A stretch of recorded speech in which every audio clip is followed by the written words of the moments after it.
Craig Moore is a guy that if you're talking to him on the phone and you don't know him, you might think he's African American, man. You know what I'm saying? I get that all the time. And if you don't think he's African American, you're like, man, this dude must be from the South. You know, like where's he from? Arkansas or Alabama? And you're like, I hate to disappoint people, but, you know, I'm just a tall, you know, dark-haired white boy that loves Jesus. And I'm from Indiana, not southern Indiana, actually. What part of Indiana are you from? Upland, Indiana. Indiana. Small town, Pleasantville, home of Taylor University. I grew up there. My dad taught there for like 40 years. And so, man, I got an awesome wife who loves the Lord and 3 amazing boys. And I love Jesus, man, and I love, the idea of discipleship. So, well, and that's just back to that video, right? Yeah, like, no doubt. That motivation, man. It's just you're doing what you're called to do, and pursuing people is discipleship, right? You know? And when you're doing what you're designed to do, you know, we all have different avenues we pursue people through, but life's great. Life's amazing. It really is. It is, yeah. So let's start at the beginning of the whole journey of Legacy, and I feel like just from this, you know, from what I know of the story, it kind of started, you know, around the Taylor time, right? Because you were in Taylor, and I guess just kind of start, you know, with your upbringing a little bit, like because your dad was a professor at Taylor, right? Yeah. Okay. Yeah, my dad was an art professor at Taylor, I just remember not even at Taylor, but from my grandfather who owned the dry cleaners in Detroit, Michigan. He was a World War II vet, and I don't know how much school he finished, but he didn't finish a lot. But he came out of the war and opened up a dry cleaners. And I remember going up there and visiting his dry cleaners, man, and he knew each client by name, and it was a whole lot more than just getting their clothes prepared for him, you know. That's cool. And so I was a young boy sitting in his shop, you know, manning at that time an old register, right? Cash register. There was no Venmo or, you know, a way of digitally taking money, man. But and then at the end of the day, he'd get me in the register and we'd count the money from there. I think at that time I was like, man, it'd be pretty awesome to be an entrepreneur. I didn't know what that word meant, but to own your own business and to build something to the glory of God. And I think God put that on my heart at that time. Okay. I just didn't know how to navigate that, so I went into Taylor just like, all right, Dad, what should I do here? And he's like, well, you might as well become a teacher because that's what I did, you know. And so let's get a secondary art education degree, and I did that. And Taylor was an amazing experience, man. Just the relationships formed there, and actually with the recent revival that took place at where was that? Asbury, I think, in Kentucky. Oh, that's right. Yeah, we had a revival my sophomore year at Taylor. Really? Man, and I just had a guy from Taylor call me recently, man, to ask me some questions about that. But I'll never forget it, man. I mean, the Spirit of God was so thick, man. You know.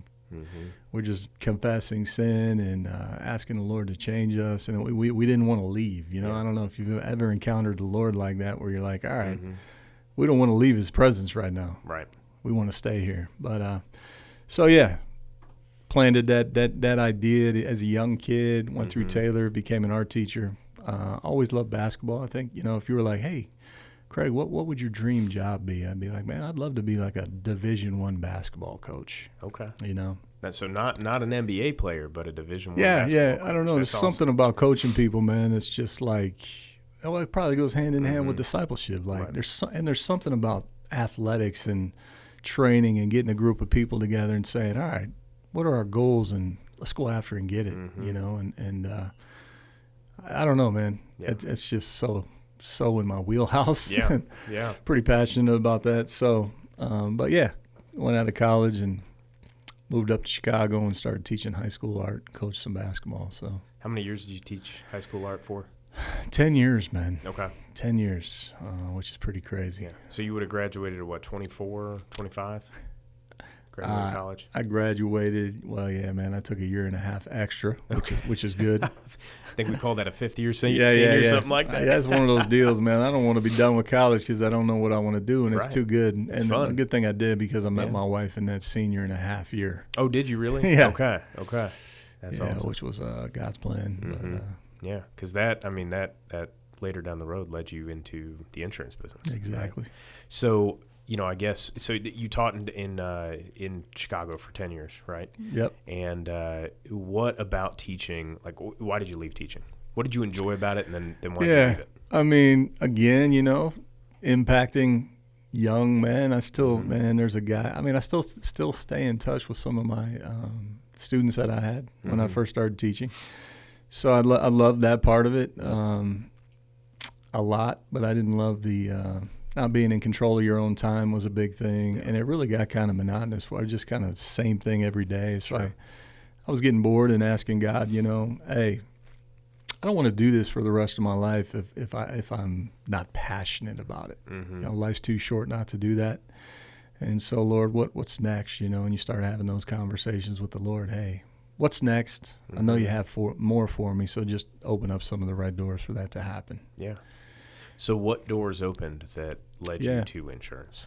So my wife's family was a family of State Farm agents, and I remember going into my summer as a teacher, man, and in the summer you're like, I don't want to do anything in the summer. I want to just chill. And my brother-in-law was like going through the State Farm agent process at that time, and he's like, hey, just get your licensing, and see what that's like. And I'm like, that's not really what I want to do when I'm coming out of school, and I want to try to enjoy myself. So I went ahead and got my licensing, insurance licensing, to be able to operate as a insurance salesman in the state of Illinois, and then started stepping into that State Farm agent process, And, God just kept kind of opening doors. And then 2008, I had the opportunity to open my own State Farm agency, which was really a big blessing. That's cool.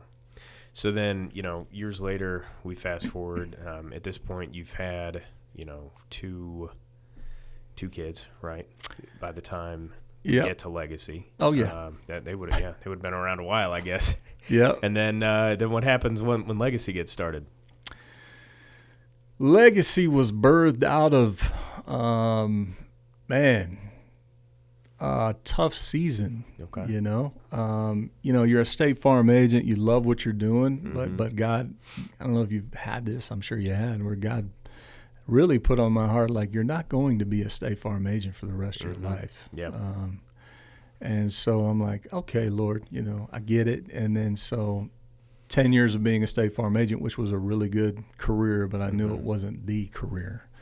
So through some difficult circumstances, God moved me out of that.